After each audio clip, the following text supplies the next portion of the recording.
শুদ্ধ সহি শুদ্ধ আওয়ামী লীগ বলতে কিছু নেই।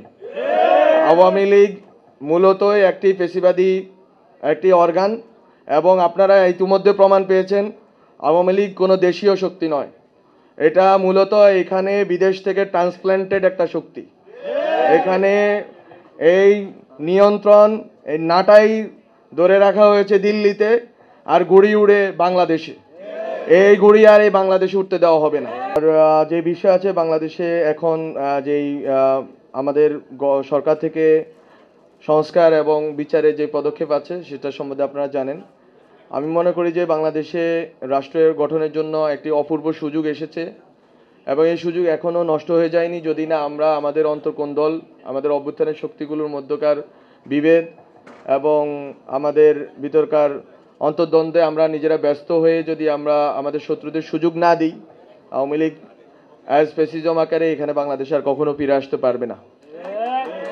ফলে আমাদের এখনকার প্রয়োজন হচ্ছে সকল দল মত নির্বিশেষে যারাই গণ অভ্যুত্থানে ভূমিকা রেখেছেন, ছাত্ররা, তারপরে মূল বিভিন্ন নাগরিক শক্তিসমূহ এবং রাজনৈতিক দলের কর্মীবৃন্দ, নারী পুরুষ নির্বিশেষে, ধর্ম নির্বিশেষে, আলেম ওলামা থেকে শুরু করে সকল অংশের মানুষ যেভাবে গণ অভ্যুত্থানে অংশ নিয়েছেন তাদের সবাই মিলে আবারও ঐক্যবদ্ধ হইতে হবে এবং সংস্কার ও বিচারের প্রশ্নে কোনো ছাড় দেওয়া যাবে না।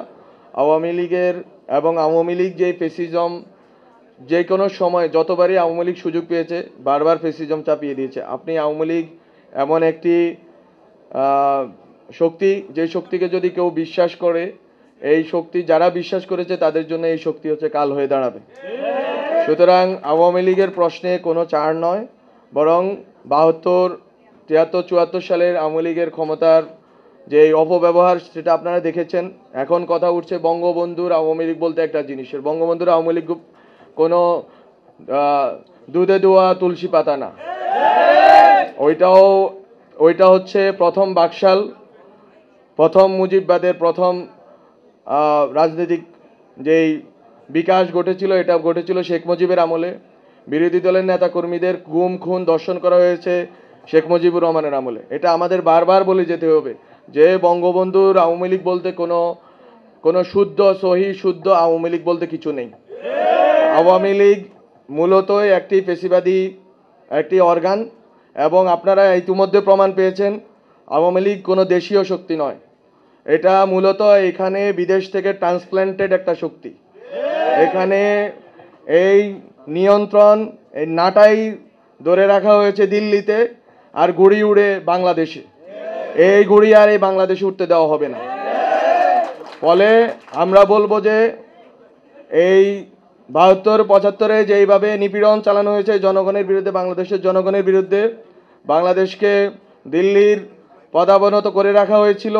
গত 16 বছরে যে এই ঘটনা ঘটানো হয়েছে, বারবার আওয়ামী লীগ যখনই সুযোগ পাবে এই দেশের জনগণের বিরুদ্ধে যাবে, এই দেশের সাধারণ মানুষের আকাঙ্ক্ষার বিরুদ্ধে যাবে। আমরা আওয়ামী লীগের বিরুদ্ধে, আওয়ামী ফ্যাসিজমের বিরুদ্ধে জয়ী হয়েছি। আমাদের মনে রাখতে হবে এই বিজয় হয়েছিল একটি রাজনৈতিক এবং একটি সংঘবদ্ধ লড়াইয়ের মাধ্যমে। আমরা যদি সংঘবদ্ধ না থাকি এবং রাজনৈতিকভাবে লড়াই মোকাবেলা না করি তাহলে আওয়ামী লীগ ফেরত আসবে। আর আওয়ামী লীগ ফেরত আসলে বাংলাদেশের তরুণ তরুণী ছাত্রদের কারোরই স্বাধীনতা এবং ইভেন নিজের জান মালের নিরাপত্তা থাকবে না।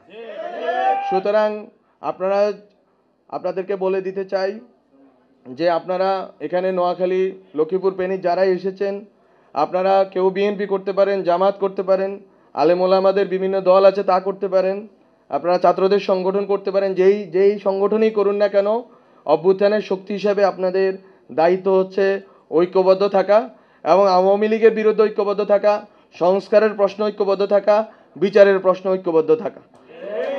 এবং নির্বাচন হবে সঠিক সময়ে, যেটা ডক্টর মোহাম্মদ ইউনূস বলেছেন, এই বছরের শেষে ডিসেম্বর মাসে একটি টাইমলাইন দেওয়া আছে। এই ডিসেম্বর টাইমলাইনের ভিতরেই নির্বাচন হবে। এই নির্বাচনের জন্য সবাই প্রস্তুতি নিন এবং 16 বছর পরে বাংলাদেশে নির্বাচন হবে। জনগণ ভোটাধিকার প্রয়োগ করে তাদের যেই তাদের তারা যাকে মনোনয়ন দিতে চান, তারা যাকে নির্বাচিত করতে চান তাদেরকে সংসদে পাঠাবেন। ফলে আমি মনে করি নির্বাচন নিয়ে কোনো দোনোমনার দরকার নেই, নির্বাচন ও সংস্কারকে মুখোমুখি করার কোনো দরকার নেই, বরং নির্বাচন প্রশ্ন মোটামুটি একটি ঐকমত্যের জায়গায় এসে পৌঁছেছে। যদি রাজনৈতিক দলগুলো দায়িত্বশীল আচরণ করে এবং রাষ্ট্রের যে অর্গানগুলো আছে তারা যদি দায়িত্বশীল আচরণ করে, সহযোগিতামূলক আচরণ করে এবং স্যাবোটেজ বন্ধ করে, আমরা আশা করি সঠিক সময়ে নির্বাচন সংগঠিত হবে এবং নির্বাচন সংগঠিত হওয়ার আগেই বিচার এবং সংস্কারের কাজ দৃশ্যমান হবে। তো আমি আপনাদের যারা এই নোবেল সোসাইটিতে যারা এসেছেন, সোসাইটির আমন্ত্রণে যারা এসেছেন, সবাইকে ধন্যবাদ জানাই এবং সবাইকে ঐক্যবদ্ধ হওয়ার আহ্বান জানাই এবং সামনে নির্বাচন থেকে শুরু করে বাংলাদেশের রাষ্ট্র গঠনের প্রশ্নে যতবার ডাক আসবে ছাত্রদের পক্ষ থেকে, দায়িত্বশীল রাজনৈতিক দলের পক্ষ থেকে, প্রতিনিধিত্বশীল রাজনৈতিক নেতৃত্বের পক্ষ থেকে আপনারা সবাই ঐক্যবদ্ধভাবে আওয়ামী লীগের বিরুদ্ধে সংস্কার ও বিচারের প্রশ্নে ঐক্যবদ্ধভাবে দাঁড়াবেন। ছাত্রদের প্রতিনিধিত্ব সারা বাংলাদেশের মানুষের প্রতিনিধিত্ব করার জন্যই, কিন্তু আমি যেহেতু বৃহত্তর নোয়াখালী সন্তান এবং বিশেষ করে লক্ষ্মীপুর রামগঞ্জে আমার বাড়ি, আপনাদের সাথে এক ধরনের আত্মীয়তার সম্বন্ধ আছে, আমাদের এক ধরনের আত্মিক বন্ধন আছে পুরো লক্ষ্মীপুর নোয়াখালী ফেনী অঞ্চলের মানুষের মধ্যে। এবং এই অঞ্চলের মানুষের কিছু বৈশিষ্ট্য আছে যেটা নিয়ে সমালোচনা হয়, কিন্তু কিছু বৈশিষ্ট্য আছে যেটা আসলেই তাদেরকে নেতৃত্বের আসনে বারবার সমাসীন করেছে। সেই ৭১-এর মুক্তিযুদ্ধ থেকে শুরু করে সর্বক্ষেত্রেই এই অঞ্চলের মানুষ ব্রিটিশ বিরোধী আন্দোলন থেকেই শুরু করে ৭১ হয়ে এই পর্যন্ত, এবং এই যে ছাত্রদের যে এই নেতৃত্বে যে সংগঠন বলুন অথবা গণ অভ্যুত্থানের নেতৃত্ব বলুন, ওখানেও দেখবেন যে লক্ষ্মীপুর নোয়াখালী এই বেল্টের অনেক ছেলে মেয়ে শিক্ষার্থী, পুরুষ এবং নারী শিক্ষার্থীর ভূমিকা আছে। ফলে তো এই অঞ্চলের মানুষের যেই গণদাবিগুলো আছে সেসব শোনার অবশ্যই আগ্রহ এবং সেই সব বিষয়ে লিপ্ততার বিষয়ে আমার আগ্রহ আছে, যাতে আমি এইসব বিষয়ে কাজ করতে পারি এটা নিয়ে আমার আগ্রহ আছে। কিন্তু আমি অবশ্যই সারা বাংলাদেশের মানুষের জন্য কাজ করতে প্রতিজ্ঞাবদ্ধ। তো নোয়াখালীর বিষয়ে এখানে বিমানবন্দরের প্রশ্ন আসছে, এছাড়া এই যে বন্যা কবলিত হওয়ার কারণে এখানে অনেকগুলো রোডঘাট নষ্ট হয়ে গিয়েছিল, তো ওগুলো সংস্কারের বিষয়ে ইতিমধ্যে পানি যে মন্ত্রণালয়, পানি সম্পদ মন্ত্রণালয়ের একটি পদক্ষেপ আছে, বাজেট হয়ে গেছে, আমার মনে হয় যে এটা কাজ শুরু হয়ে গেছে। এছাড়া আরও অনেকগুলো পদক্ষেপ আছে যেগুলো হচ্ছে আমি মনে করি যে নোয়াখালীর মানুষদেরকে উপকৃত করবে। এবং নোয়াখালীতে একটি বিশ্ববিদ্যালয় আছে, লক্ষ্মীপুরে আরেকটি বিশ্ববিদ্যালয় আছে, ওই বিশ্ববিদ্যালয় কার্যক্রম শুরুর বিষয়েও আশা করি খুব শীঘ্রই পদক্ষেপ নেওয়া হবে।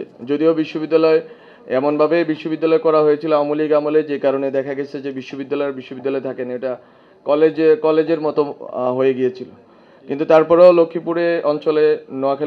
নোয়াখালীতে যেহেতু একটি বিজ্ঞান ও প্রযুক্তি বিশ্ববিদ্যালয় আছে, লক্ষ্মীপুরে একটি করার যেহেতু প্রাক্কলন রয়েছে, আমরা চেষ্টা করব বিশ্ববিদ্যালয়টি যাতে হয়। এছাড়াও এই উপকূলীয় অঞ্চল হওয়ার কারণে উপকূলীয় অঞ্চলের এই যে ক্লাইমেট চেঞ্জের কারণে যেই যত ধরনের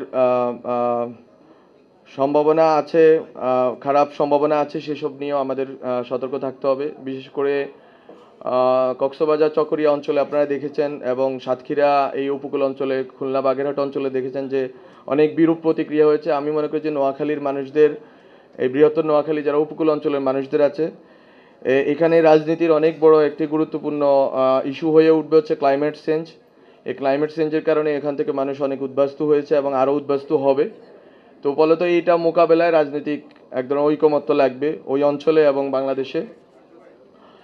আর এছাড়া আমি মনে করি যে নোয়াখালী অঞ্চলের মানুষের শিক্ষা নিয়ে আগ্রহ অনেক দিনের, যদিও আমাদের একটা বড় অংশ মানুষ প্রবাস জীবন যাপন করে। আমি যখনই আমার অঞ্চলের মানুষদের সাথে আমি দেখা সাক্ষাৎ হয়, আমার এলাকাতে হয়েছে, বিভিন্ন প্রোগ্রামে হয়েছে, আমি বলেছি যে প্রবাস জীবনে আপনারা যদি একটা প্রজন্ম যান তাহলে পরের প্রজন্ম আর যাওয়ার দরকার নেই, কারণ আপনারা একটা প্রজন্ম যাওয়ার কারণে আপনাদের কাছে অর্থ চলে আসে, ওই অর্থটা আপনারা আপনাদের ছেলে মেয়েদের শিক্ষার পিছনে খরচ করুন, বিশেষ করে মেয়েদের শিক্ষার পিছনে খরচ করুন, এবং এটার মাধ্যমে দেখা যাবে যে নোয়াখালীর মানুষ আরও অধিক শিক্ষিত হবে এবং ওনারা আরও দেশের ক্ষেত্রে আরও বেশি অবদান রাখতে পারবেন। তো আমি মনে করি প্রবাসে যাওয়ার যে ট্রেন্ড আছে, ওই ট্রেন্ড থেকে বেরিয়ে নোয়াখালীর মানুষদেরকে একটি প্রজন্ম যদি টাকা পয়সা হাতে চলে আসে, পরের প্রজন্ম আর ওই টাকা পয়সা কামানোতে না থেকে বরং যেটা শিক্ষা এবং শিক্ষাতে বিনিয়োগ করা উচিত।